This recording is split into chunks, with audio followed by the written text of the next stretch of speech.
Pangdam 14 Hasanuddin Maijen Bangun Nawoko menyatakan tim SAR gabungan pencarian korban pesawat ATR 42500 berhasil menemukan satu jenazah.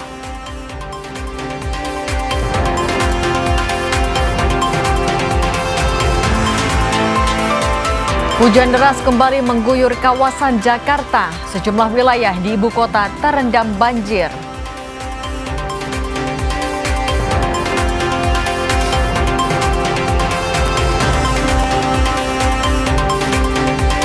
Jalur kereta api sejumlah perjalanan kereta api di Jawa Tengah terganggu akibat banjir.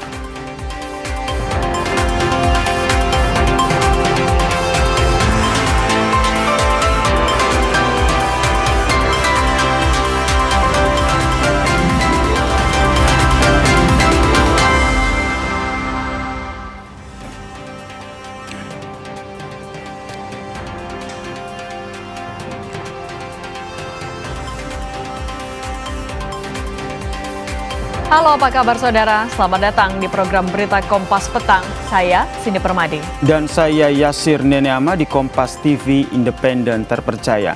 Informasi pertama saudara kami awali dari kecelakaan pesawat ATR 42500 di Sulawesi Selatan.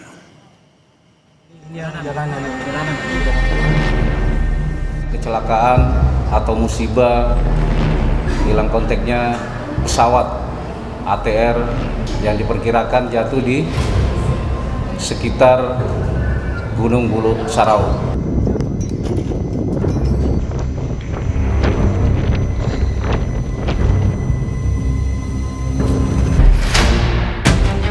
Berhasil menemukan serpihan pesawat, di mana diyakini itu adalah badan pesawat, ekor pesawat, dan jendela pesawat.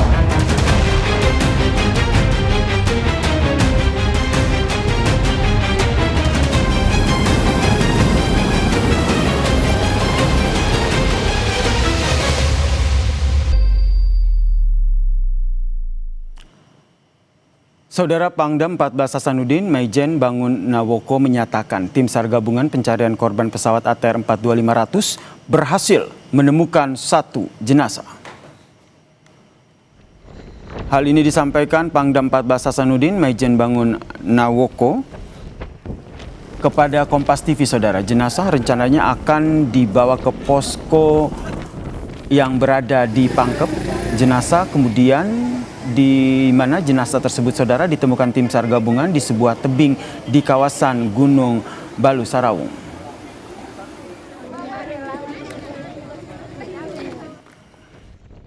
Dan sekarang jenazah posisinya sudah masuk kantong dan tim sedang keras untuk menaikkan karena posisinya kurang lebih sekitar 200 meter di bawah tebing yang sangat curam. Sementara baru satu, Mbak. Sementara baru satu yang dilaporkan dari tim di atas. Kita memang bisa berhubungan langsung dengan tim yang di atas, namun demikian ini sering terganggu karena memang luar biasa cuacanya dan angin di sana berkisar antara 20 sampai 25 knot demikian, Mbak. Pesawat dan helikopter dikerahkan tim SAR gabungan untuk melakukan pencarian bagian pesawat ATR 42500 yang diduga jatuh di Gunung Bulu Saraung, Kabupaten Pangkep, Sulawesi Selatan. Selain udara, pencarian juga dilakukan di darat dengan membagi 4 titik dari utara, selatan, timur, dan juga barat.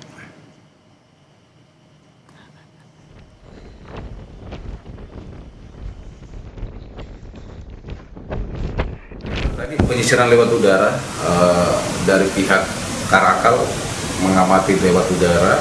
Kalau di koordinat sebelah utara dari terakhir berkomunikasi itu ada satu serpihan yang merupakan agak lumayan besar seperti pintu pesawat.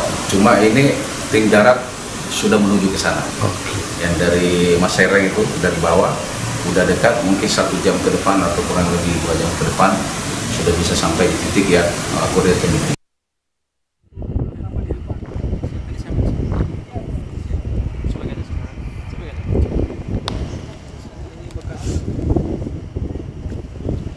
Prajurit TNI Angkatan Udara dari pasukan khusus Kopasgat mendekati koordinat yang diduga bagian dari pesawat ATR 42500 dengan teknik rappelling atau fast rope untuk mendekati titik koordinat. Metode ini dilakukan lantaran sulitnya medan untuk mengakses titik koordinat temuan di puncak Gunung Bulu Saraung, Kabupaten Pangkajene dan Kepulauan Sulawesi Selatan. Kepala Staf Komando Daerah TNI Angkatan Udara 2 Marsma TNI Hermawan Widianto menjelaskan teknik pencarian dalam kecelakaan pesawat ATR 42500.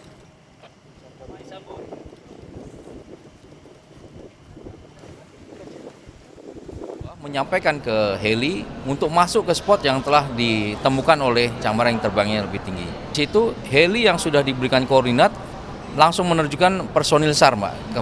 Jadi ada 5 personil SAR dari Korpasgat dan 1 personil dari Basarnas. Juga bersama personil SAR yang tadi dari heli itu ada tali yang panjangnya sekitar 200 meter karena tail section atau bagian ekor pesawat itu ternyata ada di bawah, Mbak, di perbukitan dan jurang plus minus sekitar 200 meter sehingga kita membutuhkan tali dan itu sudah kita persiapkan.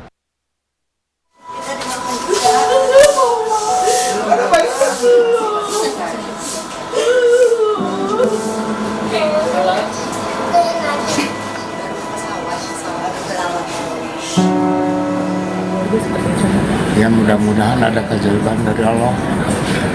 Supaya segera ditemukan. Ya.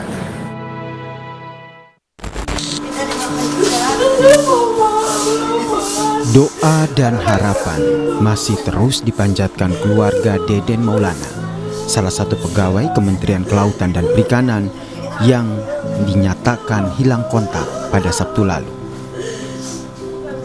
Suasana haru pun masih menyelimuti kediaman. Menurut ayah Deden Maulana, ia telah menerima kabar bahwa pesawat ATR 42500 telah ditemukan. Namun, belum ada kabar soal keberadaan anaknya yang jadi salah satu penumpang pesawat. Pihak keluarga pun mengaku telah menyiapkan perwakilan keluarga, yakni istri Deden dan juga adik ipar, untuk berangkat ke Makassar. Informasi yang didapat apa? Ya katanya baru pesawatnya. Baru ditemukan. Baru ditemukan pesawatnya.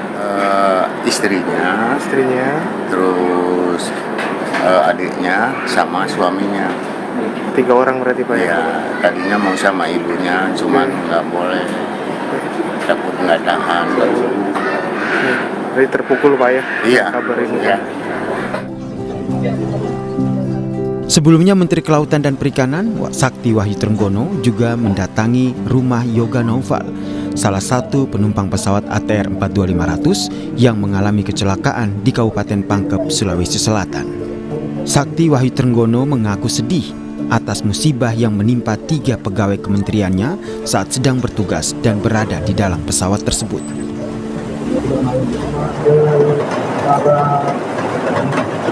Pegawai saya sekarang itu korban di dalam pesawat itu masih terbayang,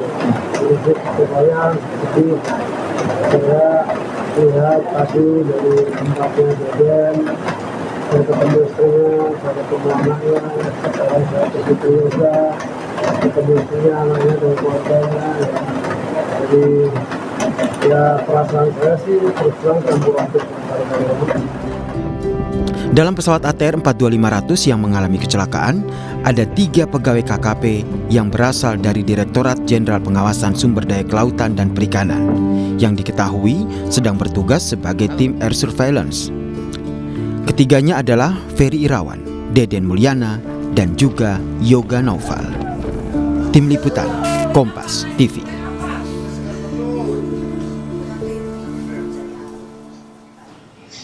Untuk mengetahui perkembangan pencarian pesawat ATR 42500, kita bergabung dengan Kasih Ops Basarnas Makassar, Andi Sultan. Pak Sultan, selamat petang, dengan Cindy di studio, Pak. Iya. Oke, Pak, hingga sore hari ini sudah ada temuan barukah, Pak, yang dikumpulkan oleh tim SAR gabungan? Nama di mana, Rani? Nama? Ada di...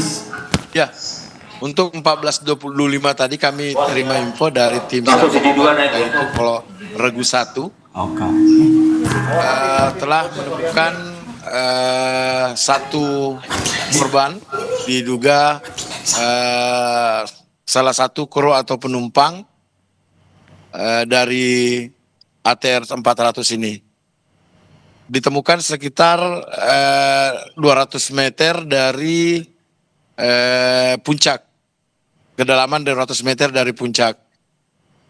Dan tadi kita sudah mencoba untuk melakukan evakuasi secara jetrik untuk penarikan dari atas, namun kondisi cuaca tidak memungkinkan untuk melakukan penarikan.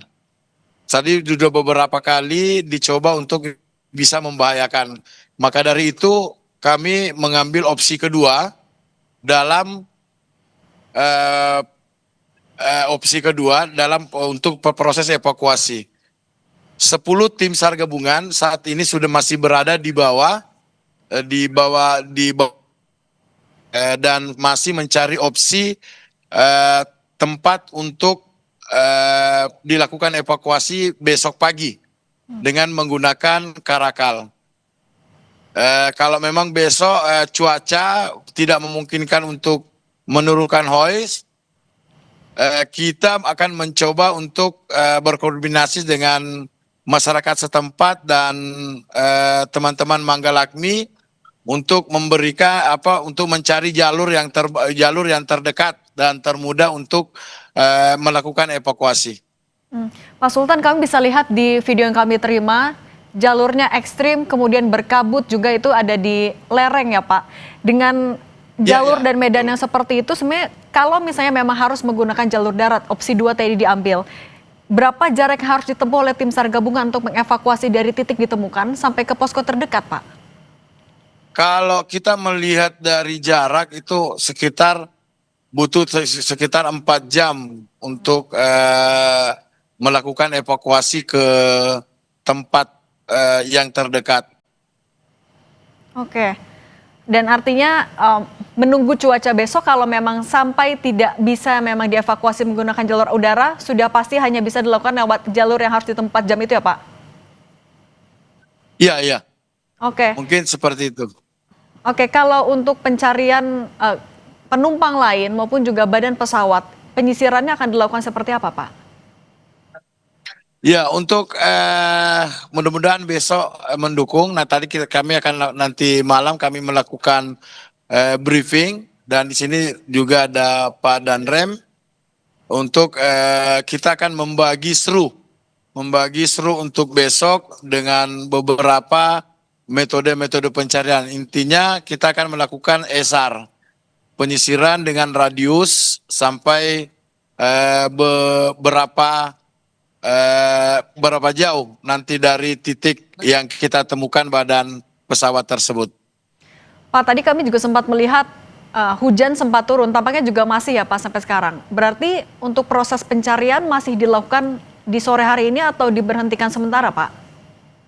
Iya, untuk tim puncak yang tadi 27 orang yang di puncak, saat ini kita sudah menarik di pos 9 karena melihat dari kondisi cuaca di puncak itu angin sampai 30 sampai 35 knot. Begitu dengan kabut yang tebal. Artinya akan dilanjutkan besok atau ketika cuaca sudah mulai kembali memungkinkan akan dilakukan lagi Pak malam hari ini? Ya, nanti kami melihat kondisi baru kita bisa memastikan seperti apa. Untuk area penyisiran kan akan dilakukan dalam radius tadi 3-5 km ya Pak kurang lebih. Koordinasi dengan TNI, Polri, dan Pemda juga seperti apa Pak untuk mempercepat prosesnya? Ya, pada intinya kita akan melakukan untuk mempercepat ditemukannya korban. Sudah ada tanda-tanda satu korban yang itu bisa jadi acuan kami dalam pelaksanaan operasi ini. Tadi pada waktu kami menemukan, kami belum bisa terlalu bergerak karena spek yang di lokasi memang sempit dan terlalu tebal untuk hutan-hutan di sana. Berarti masih ada berapa tim lagi Pak atau personil lagi Pak yang masih berada di puncak saat ini? Untuk di puncak nihil, sekarang dia berada di pos 9. Oke, kalau untuk korban yang ditemukan tadi posisinya masih di mana, Pak? Masih di lereng di lereng bukit di lereng tebing itu, Bapak. Oke. Yang menjadi kendala, Pak, dalam pencarian hari ini apa saja, Pak? Ya, kendala sebenarnya masalah cuaca, Pak. Cuaca yang sampai saat ini juga masih hujan. Makanya kami tarik semua teman-teman untuk cari tempat yang aman. Oke. Pak, untuk kan tadi juga Bapak sempat menyebutkan besok kemungkinan akan menunggu cuaca cerah dulu, kemudian dievakuasi menggunakan helikopter. Kalau tidak menggunakan rute sesuai dengan rekomendasi warga sekitar, apakah ada kemungkinan rute lain, Pak, atau skenario lain yang bisa digunakan besok? Ya, tadi kami sudah mencoba untuk memplot di peta. Cuma ada tadi warga mengatakan bahwa ini ada jalur bisa menuju ke sini. Kalau kita melihat dari peta memang semuanya itu tertutup semua. Tetapi dengan keterangan warga bahwa ada jalur yang bisa kita tembus di sini. Cuma kalau malam hari tidak efektif juga, membahayakan juga untuk teman-teman. Oke, Pak, dengan sudah ditemukannya satu korban, Pak, apakah tim SAR yang ada di puncak juga sudah mulai bisa memetakan kemungkinan posisi penumpang lain ada di mana, Pak? Ya, insya Allah nanti kami melakukan briefing bersama teman-teman Sirna Gabungan dalam untuk perencanaan rencana operasi besok. Oke, Pak, mungkin juga koordinasi dengan BMKG kalau untuk besok prediksi cuacanya ketika melakukan evakuasi seperti apa? Nanti kami juga akan berkoordinasi dengan BMKG masalah cuaca. Oke, berarti untuk besok rencananya tim SAR gabungan akan seperti apa saja, Pak, untuk pencarian? Ya, untuk pencarian esok hari kami akan tetap berfokus dulu di tempat penemuan badan pesawat dengan radius 5 kilo. Itu pun dari itu karena ditemukan selain serpihan ada juga di bagian selatan, kami juga akan melakukan penyisiran karena di sini sekitar 476 potensi yang terlibat, nanti kita akan bagi. Kalau untuk puing pesawat, Pak, yang sudah ditemukan sejauh ini apakah sudah ada temuan bagian pesawat yang besar juga, Pak, sore hari ini? Kenapa, Bu? Sudah ada tambahan temuan puing pesawat lagi, Pak, untuk sore hari ini? Ya, temuan coba pasti untuk penemuan ada beberapa serpihan ditemukan. Kalau dari titik badan pesawat ditemukan, kemudian dengan jarak korban pertama yang juga sudah ditemukan, ini jaraknya sebenarnya seberapa jauh, Pak? Ya, sekitar 200 meter, Bu, turun ke bawah. Oke, artinya untuk penyisiran pencarian penumpang lain rencananya akan difokuskan dari titik itu dulu ya, Pak, untuk radius 5 km atau seperti apa besok? Siap, mungkin seperti itu, Bu. Oke, kalau gitu, Pak, untuk besok rencananya akan dimulai pada pukul berapa? Kami merencanakan di pukul 5 subuh. Oke, dan itu akan dimulai dengan briefing bersama seluruh potensi SAR juga ya, Pak? Siap. Oke, untuk besok rencananya siapa lagi, Pak, yang akan turut membantu? Apakah kalau dari KNKT juga sudah mulai turun juga, Pak?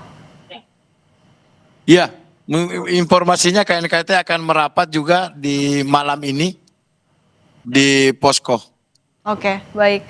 Pak Andi Sultan, Kasih Ops Basarnas Makassar, terima kasih sudah berbagi bersama kami. Saya selalu, Pak.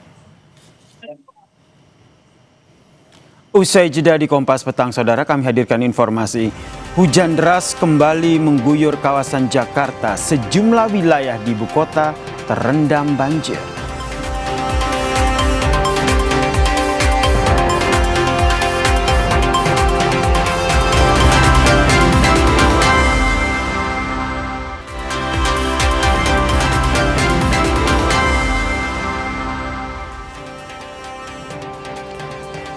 Terima kasih Anda masih menyaksikan Kompas Petang, Saudara. Banjir setinggi lebih dari 1 meter merendam 2 desa di Kabupaten Bekasi, Jawa Barat.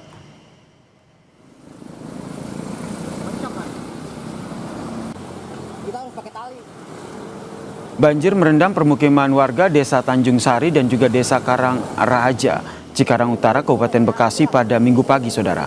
Banjir terjadi akibat luapan sungai Kali Ulu yang tak mampu menahan debit air setelah hujan dengan intensitas tinggi mengguyur wilayah Kabupaten Bekasi sejak Sabtu sore. Warga bilang ketinggian air mulai meningkat sejak dini hari tadi.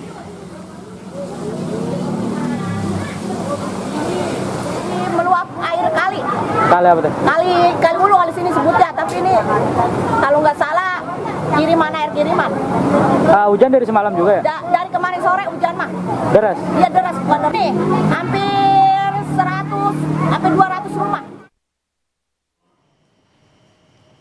Wali Kota Jakarta Utara, Hendra Hidayat bilang 80% wilayah Jakarta Utara terendam banjir akibat hujan deras pada Sabtu malam dan diperparah dengan kenaikan air laut.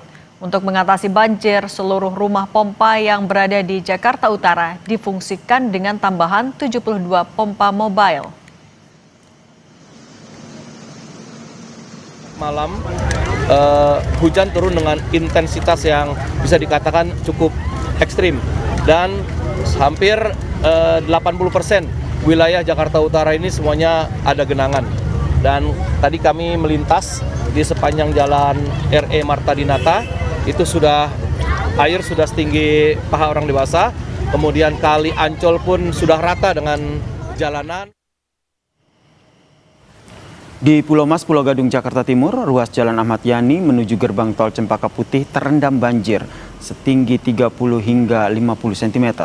Banjir mengganggu perjalanan pengendara yang melintas di Jalan Ahmad Yani, Jakarta Timur.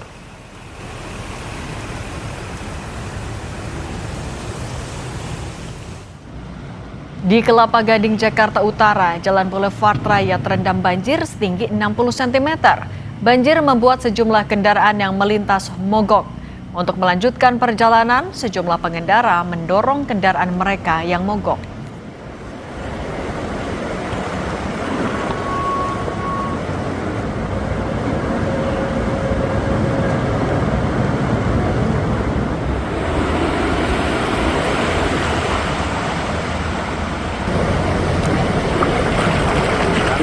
Capek-capekin ke sana. Dorong dari mana tadi, Bang? Tadi awalnya dari sini nih. Udah ngantar ke sana, balik lagi ke sini. Jadi Berarti tinggi situ, Bang ya? ya tinggi siapa hal ada.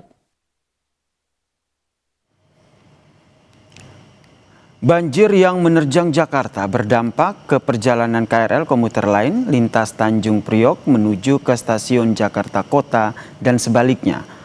Terhambatnya operasional KRL disebabkan oleh genangan banjir di stasiun Jakarta Kota dan juga Kampung Bandan, saudara. Akibatnya, sejumlah calon penumpang terpaksa beralih ke moda transportasi lain.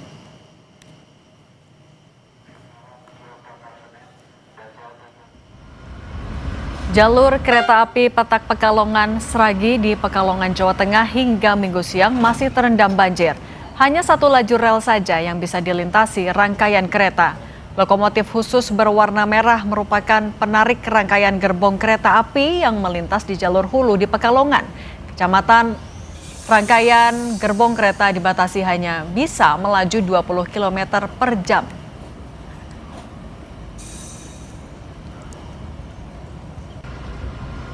Arah stasiun Pekalongan Stasiun Sragi menyebabkan beberapa kereta api mengalami pembatalan perjalanan dan juga perubahan pola operasi kereta api. Banyak 4.915 penumpang yang membatalkan tiket mereka akibat adanya pembatalan dan juga perubahan pola operasi tersebut.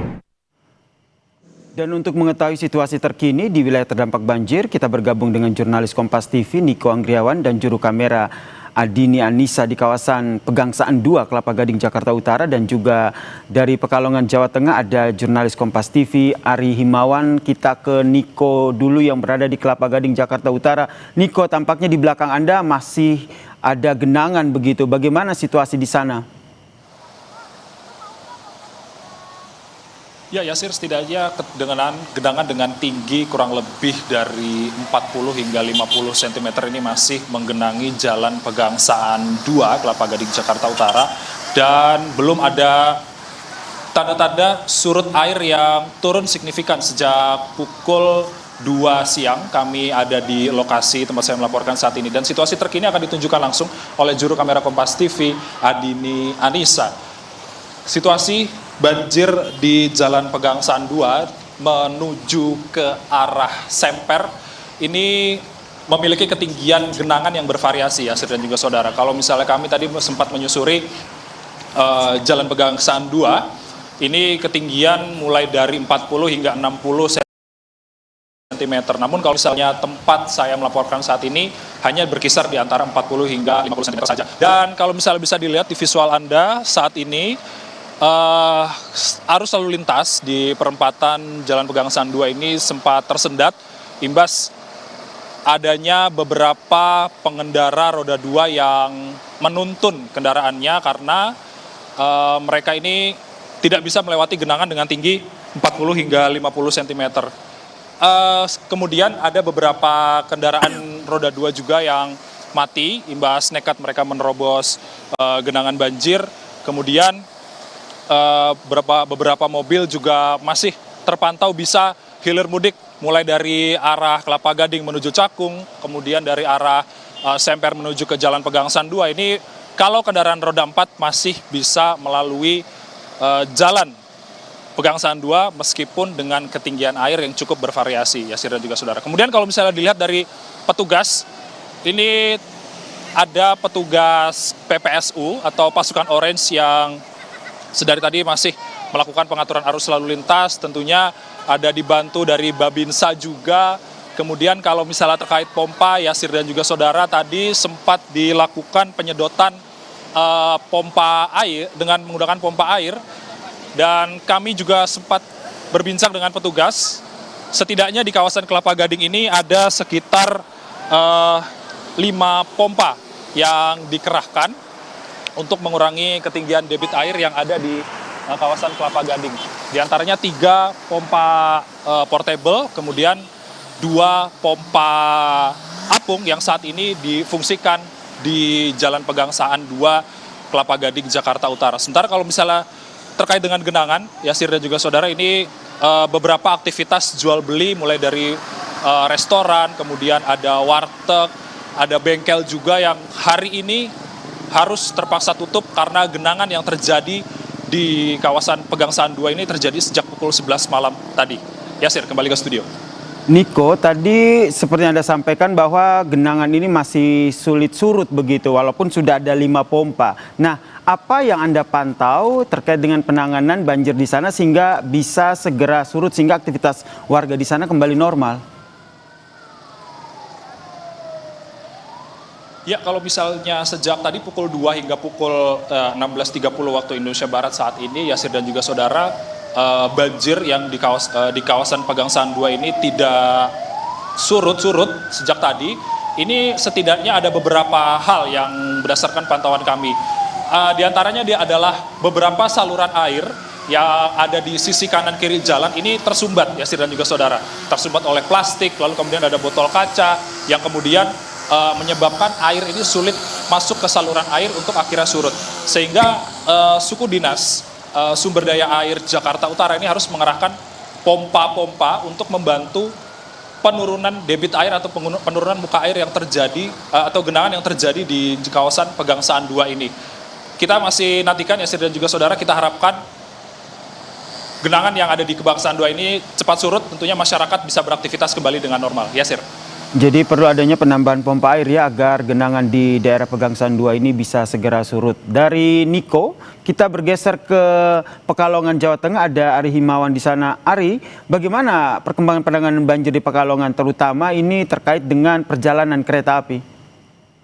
Selamat petang, Yasir dan juga saudara. Di belakang saya, rel kereta api yang berada di Pekalongan, Jawa Tengah, namanya peta Pekalongan hingga Seragi ini masih terendam banjir. Meski begitu, kereta yang melintas ini hanya bisa menggunakan satu lajur saja, yaitu lajur hulu. Dan rangkaian kereta yang melintas di jalur hulu ini menggunakan lokomotif khusus ditarik menggunakan lokomotif yang sudah disiapkan oleh PT KAI. dan kecepatannya hanya bisa 20 km per jam. Selain jalur hulu juga ada jalur hilir yang masih terendam banjir di atas 10 cm sehingga ini tidak bisa dilewati oleh rangkaian kereta api. Dari pantauan kami di lokasi, Yasi dan juga saudara, sebenarnya sudah banyak upaya yang dilakukan oleh PT KAI untuk menormalkan kembali lajur kereta untuk bisa dilintasi rangkaian kereta api, seperti menambah kerikil atau balas, kereta balas atau kereta yang membawa kerikil, terus di sini bolak-balik untuk menambah kerikil agar bantalan kereta api lebih stabil sehingga kereta yang melintas itu lebih aman. Gitu ya, Sir. Baik, terima kasih jurnalis Kompas TV Ari Mawan atas informasinya dari Pekalongan, Jawa Tengah. Dan sebelumnya ada Niko Arianto dari Kelapa Gading, Jakarta. Saudara, usai jeda, puing pesawat ATR 42500 milik Indonesia Air Transport ditemukan berserakan di sekitar puncak Gunung Bulu Saraung di Kabupaten Pangkep, Sulawesi Selatan.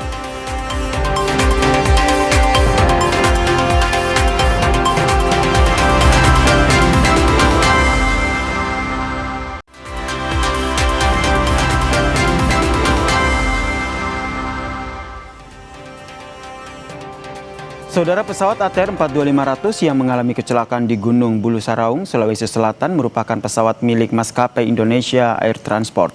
Pesawat ini sedang menjalankan misi resmi, yaitu pengawasan sumber daya kelautan dan perikanan melalui udara atau air surveillance. Pesawat ATR 42500 yang alami kecelakaan di Gunung Bulu Saraung, Kabupaten Pangkep, Sulawesi Selatan merupakan pesawat milik maskapai Indonesia Air Transport (IAT) dengan nomor registrasi PKTHT.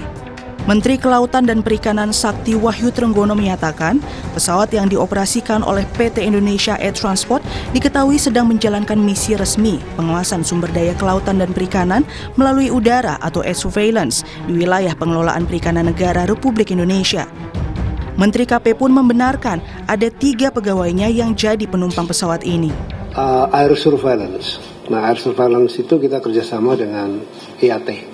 Jadi selalu kita gunakan untuk beroperasi di seluruh wilayah Indonesia dari Sabang sampai Merauke, khususnya untuk pengawasan di daerah-daerah perbatasan. Jadi laut kita berbatasan dengan laut tetangga, sehingga kita selalu akan melakukan itu, tapi tidak terbatas. Hampir di seluruh WP kita melakukan pengawasan. Tak hanya 3 pegawai KKP yang jadi penumpang, pesawat ATR 42500 ini juga mengangkut 7 kru. Direktur Utama Indonesia Air Transport Tri Adiwibowo bilang, 7 kru tersebut adalah pilot Kapten Andi Dahananto, co-pilot Yuda Mahardika, awak kabin Florencia Lolita, dan Esther Aprilita, serta kru teknis Haryadi, Franky Detanamal, dan Junaidi. Klarifikasi bahwa kru yang on board ada 7, ada Kapten Andi Dahananto, Pak Muhammad Farhan Gunawan, Bapak Risto Adi, kemudian Bapak Dimurdiono, dan kabin kami ada Florencia Lolita dan Mbak Esther Aprilia. Jadi ada beredar ada 8, jadi kami revisi, kami sampaikan hanya 7 orang saja. Demikian. Pesawat ATR 42500 adalah buatan tahun 2000. Pengamat penerbangan Alvin Lee bilang, usia pesawat bukan tolak ukur soal kelayakan terbangnya. Semua tergantung bagaimana perawatan berkala yang dilakukan. Oleh IAT ini kan juga pesawat komersial, hanya tidak melakukan penerbangan berjadwal. Dia disewa jangka panjang oleh KKP dengan status charter. Itu ada persyaratannya, yaitu perawatan sesuai dengan manual. Kemudian setahun sekali juga melalui inspeksi untuk penerbitan sertifikat kelaikan terbang dari Kementerian Perhubungan. Dari pihak asuransi pun pasti juga melakukan pengawasan terhadap kelayak terbangan pesawat tersebut. Pesawat ATR 42500 milik Indonesia Air Transport termasuk pesawat komersial, namun tidak melakukan penerbangan terjadwal karena disewa khusus oleh KKP. Alvin Lee menambahkan, dalam penggunaan pesawat ini harus dilakukan perawatan manual secara berkala dan inspeksi penerbitan sertifikat kelaikan terbang yang dilakukan setiap tahun. Tim Liputan Kompas TV. Puing pesawat ATR 42500 milik Indonesia Air Transport ditemukan berserakan di sekitar puncak Gunung Bulu Saraung di Kabupaten Pangkep, Sulawesi Selatan. Kondisi medan yang terjal dan berkabut menjadi kendala pencarian korban. Medan yang terjal berkabut dengan kemiringan 90 derajat di ketinggian 1.353 meter dari permukaan laut jadi kendala. Tim SAR gabungan telah menyiapkan skenario evakuasi korban.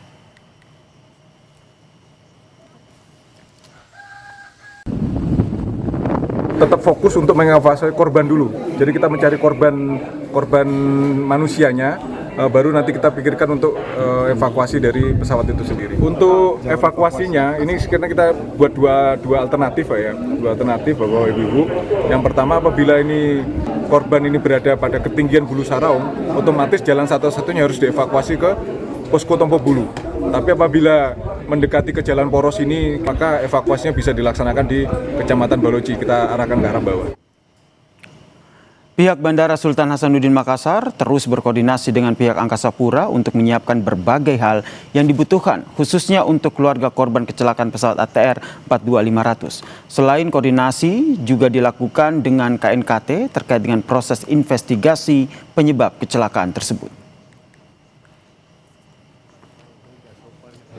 Kami sudah lakukan saat ini untuk kegiatan di Bandar Udara dengan berkoordinasi dengan Angkasa Pura seperti menyiapkan ini tempat untuk media center, kemudian juga penanganan kepada keluarga-keluarga korban, dan juga memfasilitasi dan berkoordinasi juga kepada Basarnas dan juga nanti KNKT ketika proses nanti sudah masuk kepada investigasi. Untuk mengetahui perkembangan pencarian korban kecelakaan pesawat ATR 42500 di Gunung Bulu Saraung, Kabupaten Pangkep, Sulawesi Selatan, kita sapa jurnalis Kompas TV Gufron Lamataha dan juru kamera Rama Pratama di Posko Induk Tim SAR Gabungan Desa Tompo Bulu. Gufron, satu jenazah sudah ditemukan, rencananya juga akan dibawa ke posko begitu cuaca membaik. Seperti apa skenarionya dan langkah selanjutnya identifikasi akan seperti apa? Ya, betul sekali, tadi memang konfirmasi soal jenazah telah ditemukan di kurang lebih berjarak 200 meter dari puncak Gunung Bulu Saraung. Dengan tinggi Gunung Bulu Saraung ini puncaknya berada di sekitar 1.300-an di atas permukaan laut atau 1.300-an mdpl. Dengan nanti rencananya sebenarnya kalau melihat cuaca membaik, proses atau skenario evakuasi terbaiknya adalah dengan menggunakan helikopter ataupun juga melalui jalur udara. Tapi skenario terburuknya jika memang kalau udara ataupun juga cuaca tidak terlalu bagus, rencananya akan dilakukan evakuasi menggunakan jalur darat dan juga nanti akan melalui posko yang tempat saya berdiri saat ini yang berada di kaki gunung puncak Bulu Saraung, tepatnya di Desa Tombolo, Tompo Bulu begitu ya, yang berada di Kecamatan Baloji, Kabupaten Pangkep, Provinsi Sulawesi Selatan. Namun memang hujan dan juga kabut begitu ya yang mengguyur daerah Bulu Saraung maupun juga di daerah Desa Tombolo ini memang sudah mulai terjadi sejak sore tadi, sehingga memang skenario terbaiknya adalah para tim yang sudah berada di puncak ini sudah diminta untuk turun mencari tempat yang lebih aman dan sudah berada di pos 9 puncak Gunung Bulu Saraung. Kalau memang hingga malam nanti cuaca tidak hendak membaik, nanti proses evakuasi akan dilanjutkan esok hari dengan skenario terbaik, yaitu tadi menggunakan jalur udara. Itu pun kalau memang cuaca di sekitar Bulu Saraung ini baik dan juga mendukung, karena memang sejak kemarin hujan dan juga kabut begitu ya yang berada di puncak Gunung Bulu Saraung ini juga cukup menyulitkan tim yang berada di puncak untuk bisa melakukan proses evakuasi maupun juga mencari serpian-serpian pesawat lainnya. Tadi serpian-serpian pesawat sebenarnya sudah mulai dievakuasi dan sudah dibawa ke posko yang berada di Kecamatan Baloci, Kabupaten Pangkep tempat saya melaporkan saat ini. Namun untuk evakuasi jenazah sendiri tentu saja bergantung pada cuaca. Nanti pun kalau memang berhasil dievakuasi pada malam hari ini atau sore hari ini, maka selanjutnya adalah langsung dibawa ke Rumah Sakit Bayangkara Makassar untuk proses identifikasi dan juga pencocokan sampel-sampel DNA untuk bisa langsung menghubungi keluarga yang punya hubungan ataupun juga relasi kerabat dekat dengan korban. Kembali ke Anda. Jurnalis Kompas TV Gufron Lamataha dan Rama Pratama, terima kasih atas laporan Anda. Tetap jaga kesehatan, berhati-hati. Usai jeda di Kompas Petang, Saudara, KPK terus bergerak membongkar dugaan rekayasa sistemik dalam penetapan nilai pajak bumi dan bangunan. Kasus ini diduga kuat tidak hanya melibatkan petugas di KPP Madya Jakarta Utara, tetapi juga pejabat di kantor pusat Direktorat Jenderal Pajak Kementerian Keuangan. Catatan Kompas TV akan mengulasnya usai jeda.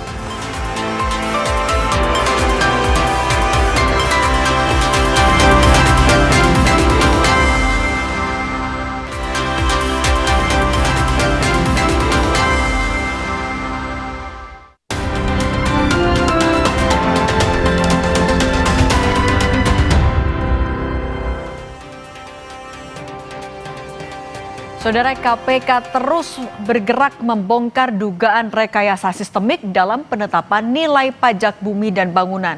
Kasus ini diduga kuat tak hanya melibatkan petugas di KPP Madya Jakarta Utara, tapi juga pejabat di kantor pusat Direktorat Jenderal Pajak Kementerian Keuangan. Komisi Pemberantasan Korupsi KPK menduga ada aliran uang yang diterima sejumlah pihak di Direktorat Jenderal Pajak Kementerian Keuangan dari para tersangka kasus dugaan suap pemeriksaan pajak di lingkungan KPP Madya Jakarta Utara. Dugaan awal tersebut menjadi alasan penyidik menggeledah 2 kantor direktorat di Ditjen Pajak Kementerian Keuangan. Juru bicara KPK Budi Prasetyo menyebut dugaan aliran uang tersebut masih terus ditelusuri terkait dengan pihak-pihak yang menerima dan nominal uang yang diterima. Budi menambahkan selain aliran uang, penggeledahan di kantor pusat Ditjen Pajak dilakukan untuk mendalami proses dan mekanisme pajak bumi dan bangunan yang juga melibatkan Direktorat Jenderal Pajak untuk menentukan tarif. Mendalami terkait dengan proses dan mekanisme penilaian dan pemeriksaan PBB, di mana dalam mekanismenya juga melibatkan kantor pusat Ditjen Pajak untuk menentukan sebuah tarif, sehingga penyidik ingin mendalami tahapan-tahapan dan mekanismenya seperti apa. Selain itu juga diduga ada aliran uang dari pihak tersangka kepada pihak-pihak di Ditjen Pajak Pusat, sehingga ini juga masih akan terus ditelusuri kepada siapa saja, nominalnya berapa. Menteri Keuangan Purbaya Yudi Sadewa akan mengevaluasi pegawai Direktorat Jenderal Pajak dan membuka peluang rotasi hingga dirumahkan sebagai sanksi bagi pegawai yang melakukan penyelewengan. Sementara terkait proses hukum yang sedang berlangsung, Purbaya menghormati jalannya proses hukum yang berlaku. Purbaya menyatakan akan tetap melakukan pendampingan bagi pegawai yang diperiksa hingga keputusan pengadilan nantinya. Nanti kita akan evaluasi seperti apa. Yang jelas nanti mungkin pegawai pajak akan dipajak ulang, diputar-putar lah. Yang kelihatan terlibat, jangan kita taruh tempat terpencil atau dirumahkan aja. Nanti kita lihat seperti apa. Oke, itu berarti dirotasi Pak, rotasi Pak ke daerah lain. Rotasi habis, tapi kalau nggak bisa, kan ada yang bisa kalau baik sedikit, terlibat sedikit ya rotasi. Tapi kalau udah jahat, rotasi kan nggak ada gunanya. Jadi kita akan sedang nilai itu. Oke, terima kasih ya.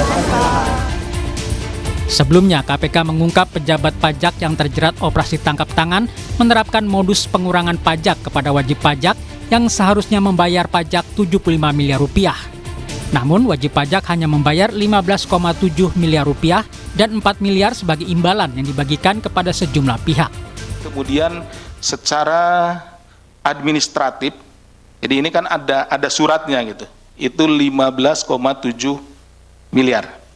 Nilai tersebut turun ya 59,3 atau sekitar 60 miliar ya, atau tadi 18% dari nilai awal yang ditetapkan, sehingga BS dan ASB mendistribusikan uang kepada sejumlah pegawai di lingkungan Ditjen Pajak dan pihak lainnya. Jadi uang 4 miliar tersebut yang sudah dalam bentuk mata uang asing kemudian dibagi-bagi kepada beberapa pihak ya. KPK melakukan OTT terhadap 8 orang yang diduga pejabat Ditjen Pajak di Jakarta Utara. Sebanyak 5 orang telah ditetapkan sebagai tersangka dugaan suap pengurangan nilai pajak. Tim Liputan Kompas TV.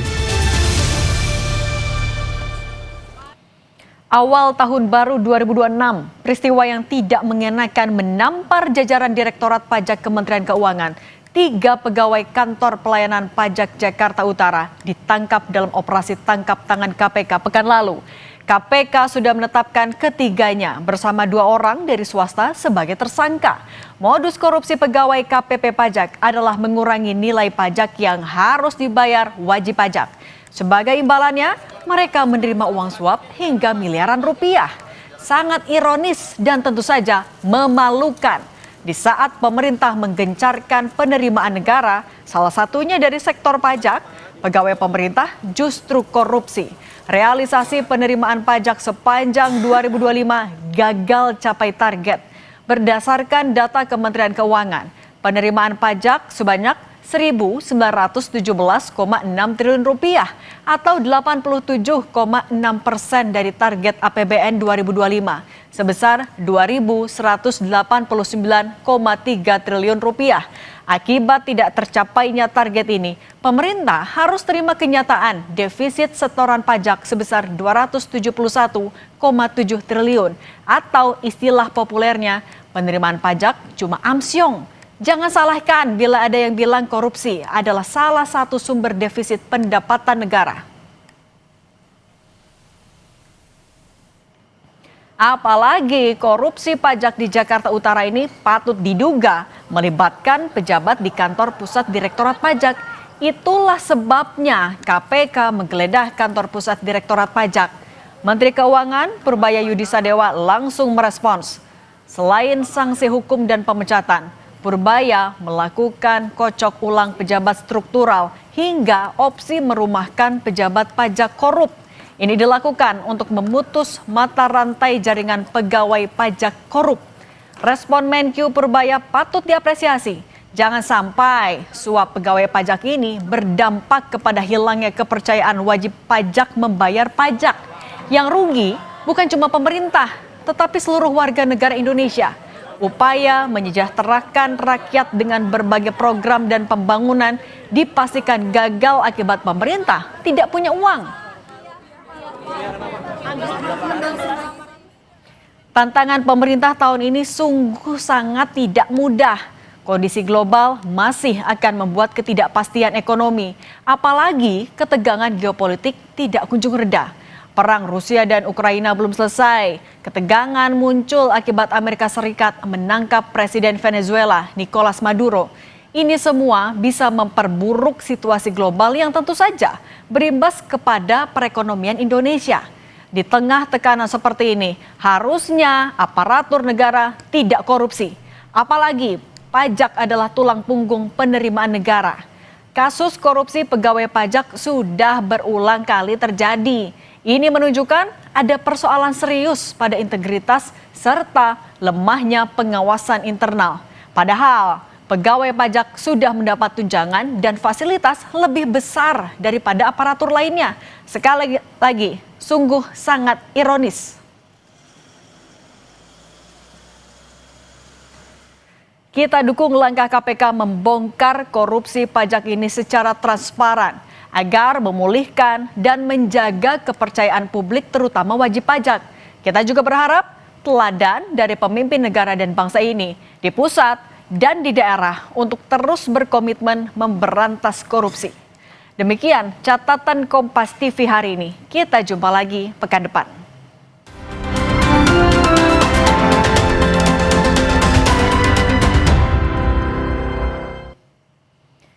Kami masih akan kembali usai jeda. Tim SAR gabungan temukan 1 jenazah korban pesawat ATR 42500 Lalu fakta apa saja yang sudah dikantongi otoritas untuk mengusut sebab kecelakaan? Perbincangan usai jeda bersama Yasir Nenek Amang.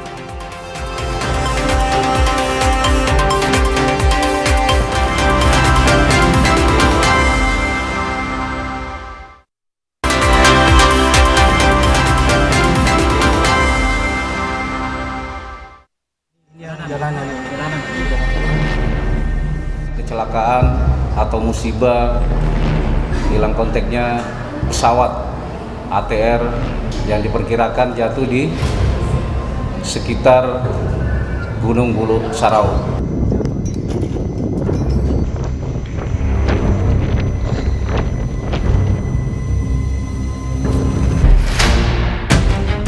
Berhasil menemukan serpihan pesawat, di mana diyakini itu adalah badan pesawat, ekor pesawat, dan jendela pesawat.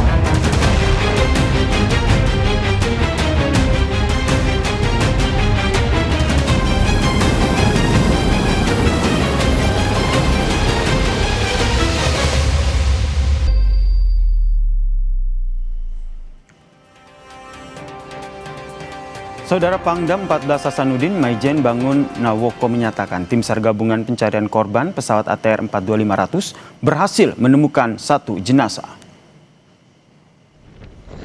Hal ini disampaikan Pangdam 14 Hasanuddin Maijen Bangun Nawoko kepada Kompas TV. Jenazah rencananya akan dibawa ke posko yang berada di Pangkep. Jenazah ditemukan oleh tim SAR gabungan di sebuah tebing di kawasan Gunung Bulu Saraung.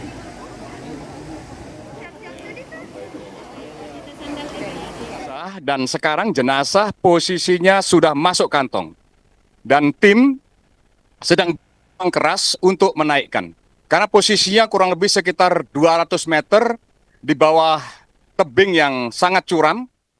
Sementara baru satu yang dilaporkan dari tim di atas. Kita memang bisa berhubungan langsung dengan tim yang di atas, namun demikian ini sering terganggu karena memang luar biasa cuacanya dan angin di sana berkisar antara 20 sampai 25 knot, demikian, Mbak.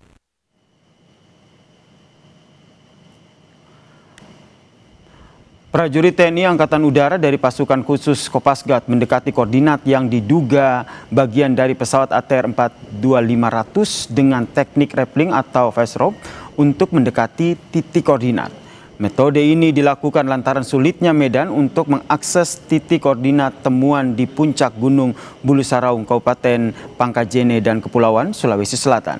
Kepala Staf Komando Daerah TNI Angkatan Udara II, Marsma TNI Hermawan Widianto menjelaskan teknik pencarian dalam kecelakaan pesawat ATR 42500. Bismillahirrahmanirrahim.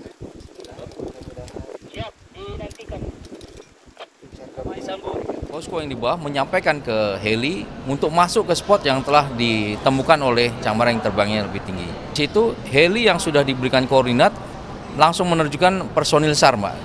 Jadi ada 5 personil SAR dari Korpasgat dan 1 personil dari Basarnas. Juga bersama personil SAR yang tadi dari heli itu ada tali yang panjangnya sekitar 200 meter karena tail section atau bagian ekor pesawat itu ternyata ada di bawah, Mbak, di perbukitan dan jurang plus minus sekitar 200 meter sehingga kita membutuhkan tali dan itu sudah kita persiapkan. Saudara, pesawat dan helikopter dikerahkan tim SAR gabungan untuk melakukan pencarian bagian pesawat ATR 42500 yang diduga jatuh di Gunung Bulu Saraung, Kabupaten Pangkep, Sulawesi Selatan. Kami akan membahasnya bersama dengan pengamat penerbangan, Pak Alvin Lee. Selamat petang. Selamat petang, Mas Yasir. Pak Alvin Lee, kalau kita lihat pesawat ini disebutkan membawa 7 kru saat terbang. Nah, biasanya kru apa saja yang dibawa dalam misi terbang bersama dengan 2 KP ini? Ya, awak pesawat terdiri dari pilot, kopilot, dan kemudian ada awak kabin kalau memang membawa penumpang. Dan awak kabin ini juga ada peraturannya. Untuk penerbangan komersial, 1 awak kabin ini bertanggung jawab terhadap maksimal 50 penumpang. Walaupun kemarin penumpangnya sedikit, tapi kapasitas pesawat tersebut kan 46 ya, jadi IAT membawa 2 awak kabin dan bisa juga untuk penerbangan misalnya ke daerah di mana yang cukup cukup jauh dari basis pesawat tersebut.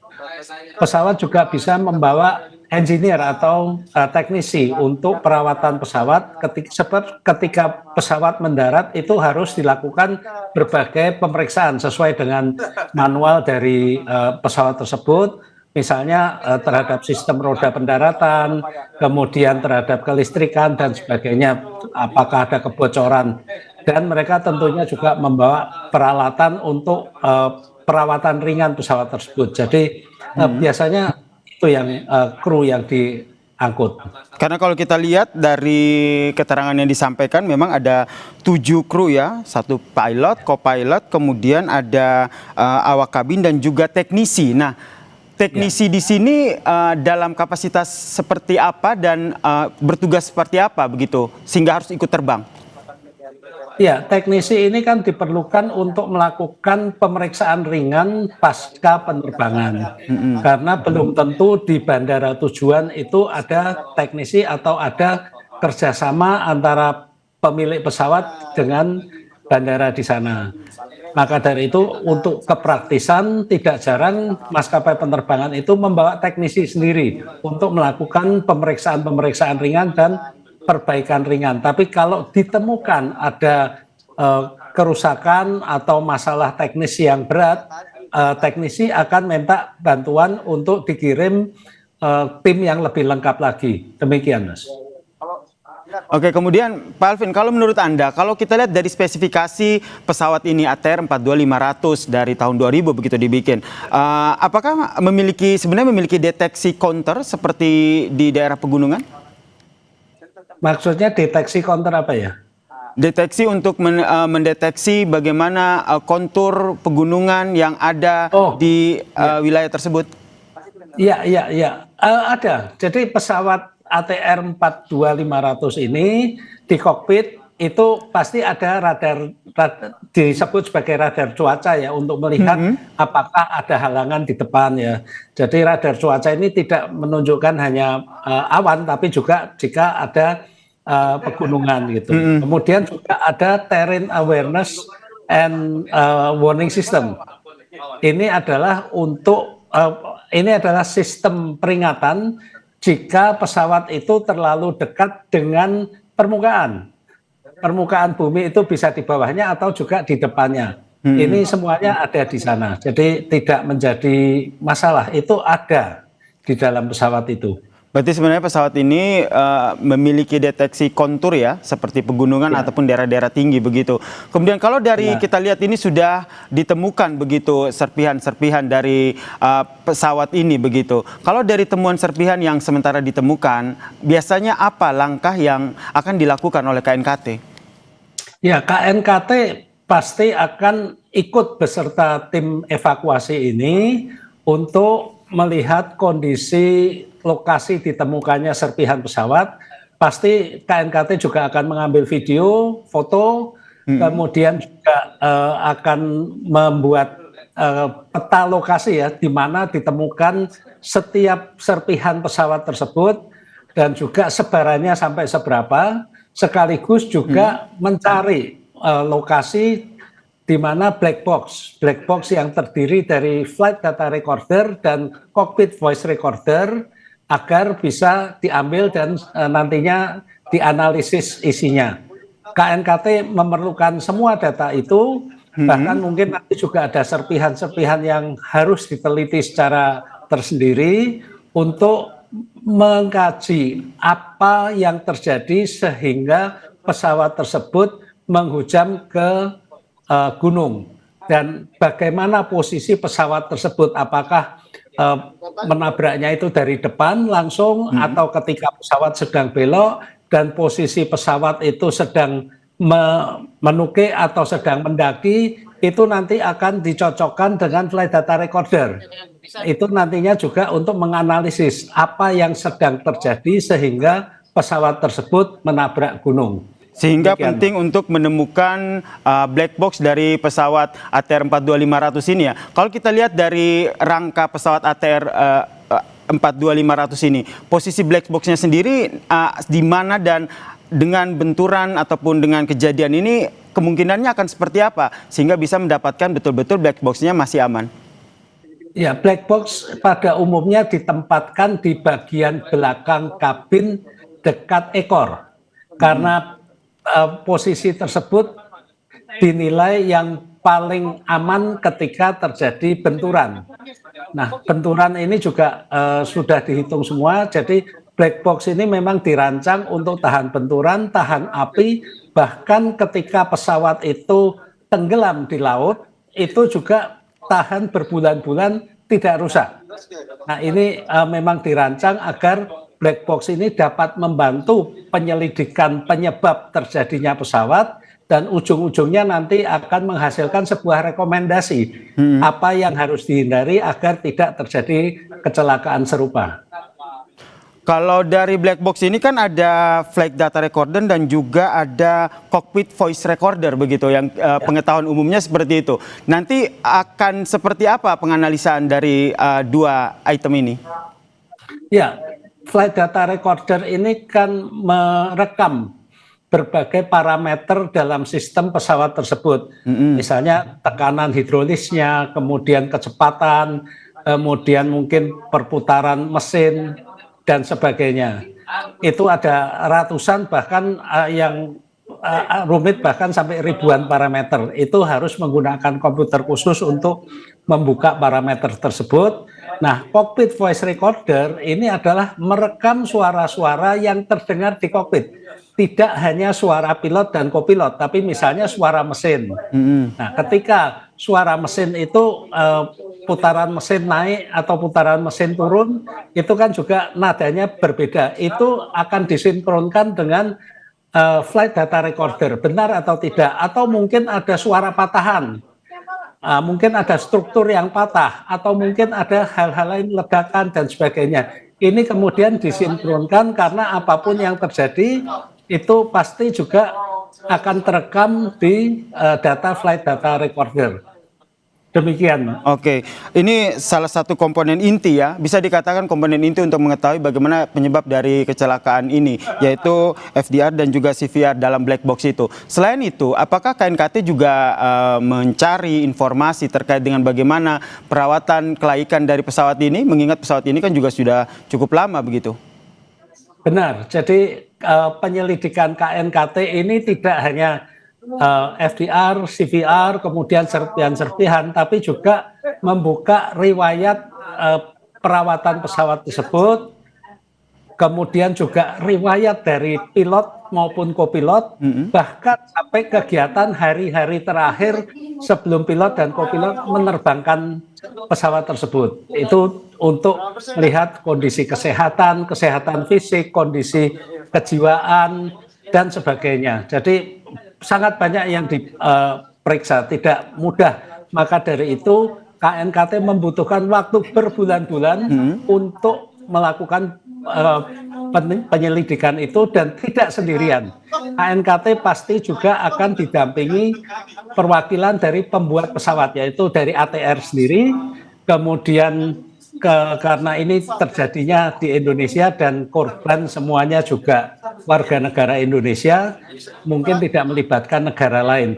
Tapi bisa saja pihak ATR juga melibatkan pemasok-pemasoknya untuk komponen-komponen yang krusial, dilibatkan juga dalam penyelidikan tersebut. Sehingga ini menjadi penyelidikan yang komprehensif. Nah, penyelidikan komprehensif yang juga dilakukan oleh KNKT sembari fokus juga yang dilakukan oleh tim SAR adalah bagaimana mencari korban dari kecelakaan pesawat ini ya, yang hingga saat ini masih terus dilakukan. Terima kasih Bang Alvin Lee, pengamat penerbangan, telah berbagi perspektifnya di Kompas Petang. Salam sehat. Terima kasih, selamat petang.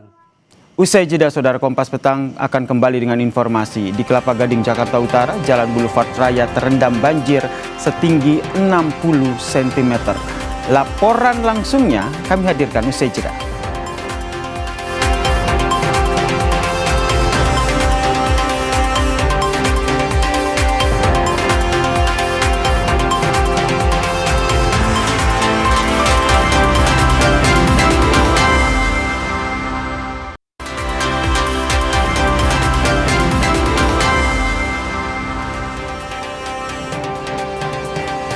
Saudara, di Kelapa Gading, Jakarta Utara, Jalan Boulevard Raya terendam banjir setinggi 80 cm. Banjir membuat sejumlah kendaraan yang melintas mogok. Untuk melanjutkan perjalanan, sejumlah pengendara mendorong kendaraan mereka.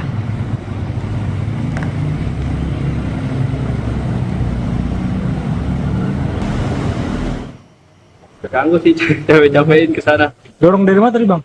Tadi awalnya dari sini nih. Udah ngantar ke sana, balik lagi ke sini. Jadi Berarti tinggi situ bang ya? ya tinggi siapa salah ada. Di Pulau Mas, Pulau Gadung, Jakarta Timur, Saudara, ruas Jalan Ahmad Yani menuju ke gerbang tol Cempaka Putih terendam banjir setinggi 30 hingga 50 cm. Banjir mengganggu perjalanan pengendara yang melintas di Jalan Ahmad Yani, Jakarta Timur.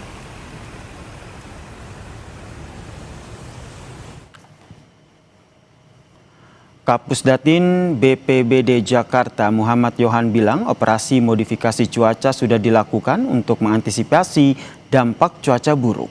Modifikasi cuaca akan dilakukan hingga 22 Januari 2026. Ada 3 penerbangan OMC ya, dan mungkin apabila dibutuhkan nanti ada dukungan lagi dari BNPB untuk melaksanakan penerbangan OMC di malam hari. Kita lanjutkan untuk melaksanakannya sampai dengan tanggal 22 Januari ya. Untuk mengetahui perkembangan penanganan banjir di Kelapa Gading, Jakarta Utara, kita sapa jurnalis Kompas TV Zefanya Situmeang dan juru kamera Yogi Syahrevi. Zefanya, bagaimana perkembangan banjir di sana? Penanganan seperti apa yang sudah dilakukan?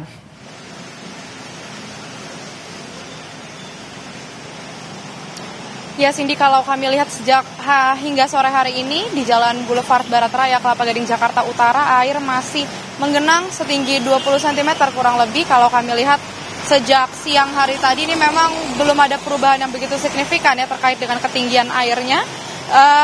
Akan diperlihatkan juru kamera Kompas TV Yogi Syahrevi terkait dengan upaya yang dilakukan terus-menerus ini oleh DPU Provinsi DKI Jakarta. Ini ada mobil pompa air begitu, di mana sejak siang hari tadi mobil pompa air ini terus memompa air yang menggenang di Jalan Boulevard Barat Raya ini, yang kemudian airnya ini dibuang ke kali terdekat yang ada di Jalan Boulevard Barat Raya. Nah, kalau Anda lihat di visual Anda sekarang, Cindy, ini adalah air dari jalan raya yang menggenang yang kemudian dibuang ke kali. Tapi kalau dari pantauan saya, Cindy, ini sebenarnya kali yang ada di Jalan Boulevard Barat Raya ini airnya juga sudah penuh begitu ya. Artinya airnya debit volume airnya ini cukup tinggi, sehingga kalau dilihat tidak begitu efektif sebenarnya, kurang begitu efektif karena air yang tadi dipompa lalu kemudian dibuang ke kali ini meluap lagi kembali ke jalan. Nah, ini yang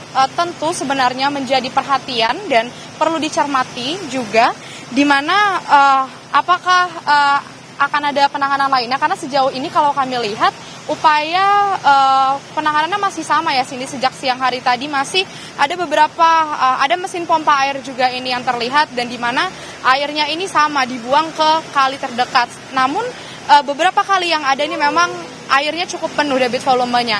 Sedangkan Cindy, kalau melihat bagaimana permukaan tanah di Jalan Boulevard Barat Raya ini, kalau titik saya melaporkan ini adalah jalan untuk kendaraan yang mengarah ke arah Mall Kelapa Gading. Sementara untuk arah sebaliknya ini adalah kendaraan yang mengarah ke Mall of Indonesia, yang dimana jalan di daerah MOI atau Mall of Indonesia ini ketinggian airnya lebih tinggi lagi, Cindy. Ini sekitar 50 hingga 60 cm ini air masih menggenang. Dan tentu ini masih terus kami pantau Cindy dan juga saudara, karena meskipun air masih menggenang di Jalan Boulevard Barat Raya ini, beberapa kendaraan roda 4, roda 2 seperti yang Anda lihat di belakang saya, ini masih terus berusaha menerobos genangan air yang ada begitu ya. Meskipun beberapa laju kendaraannya jadi harus diperlambat, dan juga beberapa kendaraan roda 2 tadi juga yang sempat berusaha menerobos genangan air ini, ada beberapa yang harus mematikan kendaraan motornya begitu ya, mengantisipasi agar tidak banyak air yang masuk begitu ke knalpotnya. Sementara itu beberapa mobil tadi juga yang dari arah Mall Kelapa Gading mau mengarah ke MOI, Cindy, ini tadi ada juga yang akhirnya memutar balik arah melihat ketinggian air yang semakin dalam begitu ya, yang untuk mengarah ke MOI. Jadi memang mungkin Anda yang perlu beraktivitas melalui jalan Boulevard Barat Raya ini bisa diperkirakan karena memang hingga sore hari ini ketinggian air terlihat masih belum surut dan ketinggiannya masih sekitar 20 hingga 50 cm. Cindy.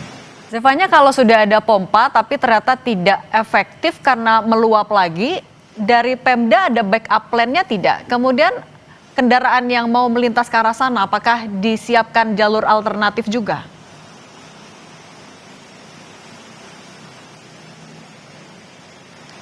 Ya, sejauh ini kami belum menerima informasi lagi, Cindy, terkait apa penanganan selanjutnya dari Pemda, apakah ada bentuk upaya penanganan lain begitu ya, selain dengan melakukan pompa air begitu, karena sejauh ini kami belum melihat ada pihak otoritas juga yang bisa kami wawancara atau kami tanyakan begitu ya, terkait dengan bagaimana kemudian upaya penanganan lanjutan yang perlu dilakukan, karena kabarnya ini memang hujan deras terjadi sejak malam hari kemarin, Cindy, yang kemudian air kemudian meluap begitu, terjadi banjir yang hingga sore hari ini meskipun cuaca sudah tidak hujan begitu ya, tapi karena itu tadi dampak dari hujan deras semalam ini air masih terus menggenang dan masih perlu dilakukan upaya penanganan lanjutan. Tapi kalau melihat dari adanya jalur alternatif lain, ini sepertinya dari masyarakat bisa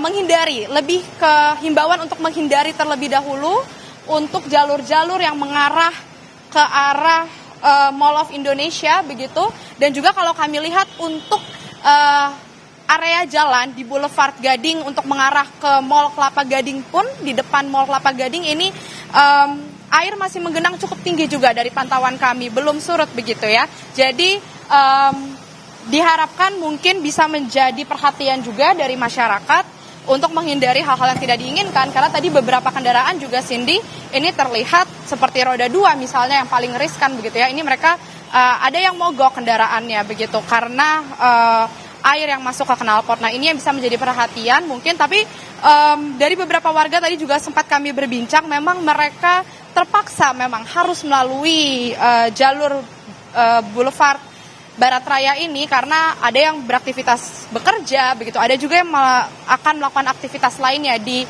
hari Minggu ini. Tentu ini yang masih menjadi perhatian Sidi dan juga saudara, bagaimana penanganan lanjutan dari Pemda, melihat sejauh ini kami belum melihat adanya upaya penanganan lanjutan lainnya, tapi terlihat pemompaan air dari jalan raya ini masih terus dilakukan dengan membuang air yang ada di jalan raya ini ke kali terdekat. Sementara demikian, Cindy, akan kami pantau terus bagaimana nanti hingga malam hari upaya yang akan dilakukan oleh Pemda setempat di Jalan Kompas Barat TV, Raya Kelapa Gading, Jakarta Utara. Zevanya Situmeang dan Yogi Syahrevi, terima kasih atas laporan Anda. Selamat bertugas kembali. Tetaplah bersama kami di Kompas Petang.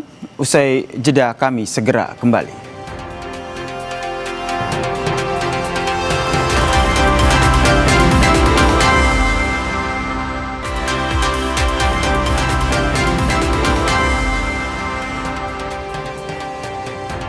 Saudara, jalur kereta api Petak Pekalongan Sragi di Pekalongan, Jawa Tengah hingga Minggu petang masih terendam banjir.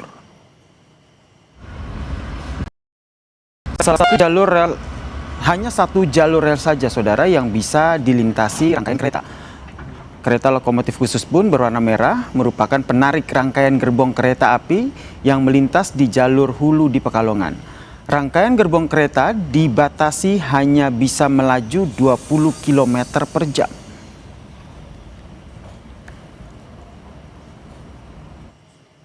Informasi tadi menutup Kompas Petang hari ini. Saya Cindy Permadi. Dan saya Yasir Neneama. Tetap saksikan Kompas TV, independen, terpercaya.